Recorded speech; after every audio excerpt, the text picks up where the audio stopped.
Welcome to this explainer. Today, we are stepping into the digital studio to completely deconstruct Cambridge AS-level Afrikaans language essay responses. If you are preparing for Syllabus 8679, you already know that language proficiency, having a great vocabulary and solid grammar, is honestly only half the battle. The other half? The half that literally separates a standard passing grade from a top-tier elite score, it's your exam technique. I'm going to be your master coach today, acting as your personal curriculum architect to show you exactly how to construct high-tariff responses using insights pulled straight from the examiner's private reports. Let's dive right in. I want to start off with a very bold promise, and it's right there on the screen. Most students lose easy marks on exam technique, structuring essay responses, but you won't be one of them.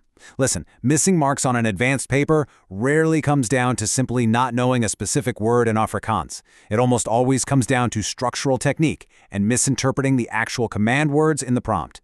Under intense exam pressure, pure rote memorization totally fails. You freeze. You need a highly strategic, systematic approach. By the end of this masterclass, you'll know exactly what Cambridge examiners are hunting for and exactly how to deliver it to them. Here is our clear step-by-step roadmap for today. We'll start with core exam principles, move into unpacking assessment objectives, and then break down the procedural framework. After that, we'll tackle critical problem solving and wrap up with the top 3 examiner warnings. Let's kick things off with Section 1, Core Exam Principles. According to the strict marking criteria, examiners are specifically searching for connected conceptual understanding that is transferable to unfamiliar contexts. They absolutely do not want to read isolated, memorized facts. I see this all the time with highly technical students. Let's call a hypothetical student Alex. Alex memorizes every single fact, formula, and vocabulary list. But the second a question introduces an open-ended, unfamiliar scenario, Alex panics. Examiners want to see that you grasp the underlying conceptual framework. They want precise definitions, clear causal relationships, and the agility to apply that deep knowledge to a scenario you have literally never seen before. So why is applying concepts to unfamiliar contexts so incredibly hard for so many candidates? Think about it for a second. It is the massive gap between knowing the vocabulary and actually strategically deconstructing a complex, high-tariff prompt. It happens because our brains naturally want to memorize specific, safe examples rather than learning the underlying systems. When a brand new context is thrown at you on exam day, a memorized script completely shatters. You don't need a script. You need a flexible cognitive framework. Moving on to Section 2, Unpacking Assessment Objectives. There are 3 distinct cognitive domains you must master, known as the assessment objectives: knowledge and understanding, analysis, and evaluation. Successful candidates don't just hang out in that first column of basic knowledge.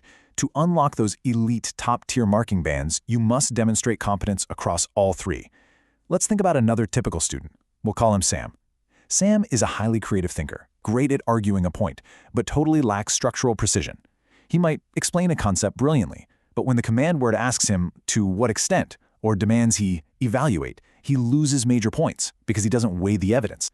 You have to deeply understand the command words. Contrast the word analyze, which means breaking down the mechanics of the text, with evaluate, which demands you judge the text's success or failure based on evidence. You start with descriptive knowledge, elevate it by breaking into logical analytical steps, and peak by evaluating it. And speaking of elevating your score, there is a massive difference between an isolated topic focus and drawing cross-topic connections. We have a seriously high-value insight straight from the principal examiner reports here. Candidates who explicitly reference cross-topic connections achieve significantly higher marks. If your essay only looks at the topic in a complete vacuum, you are artificially capping your score. You have to prove to the examiner that you see the big picture and understand how different areas of the syllabus integrate with one another.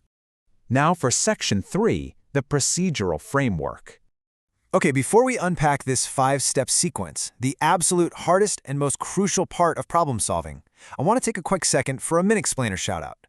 If you are serious about crushing your Cambridge exams, make sure you subscribe to the channel Ace the Exams IGCSE, O, and A levels at the handle @acetheexam_IGCSE.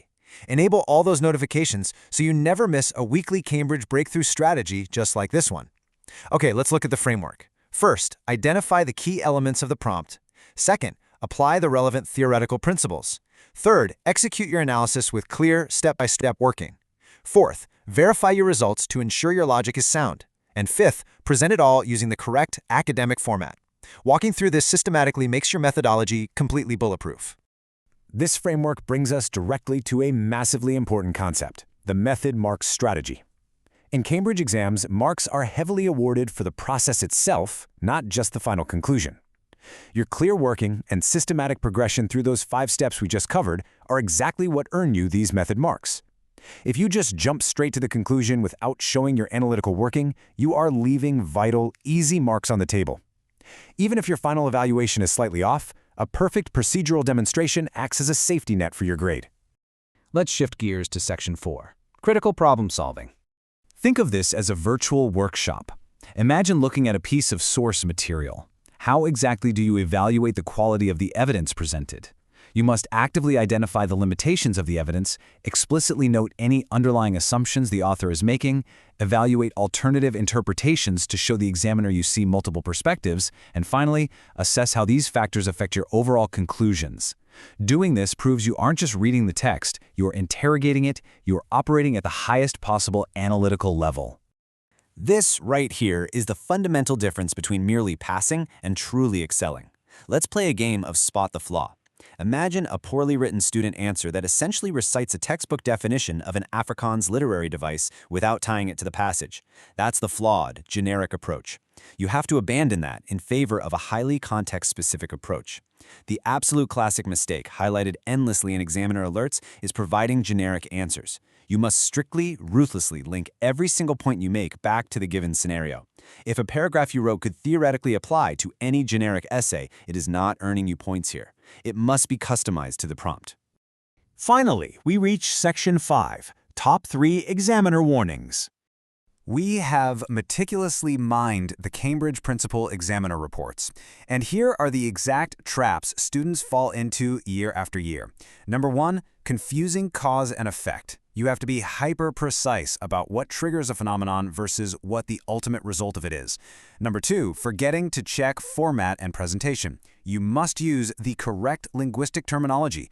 And number 3, which we literally just discussed because it's that important, providing generic answers. Knowing these specific pitfalls means you know exactly what traps to dodge when the exam clock is ticking down.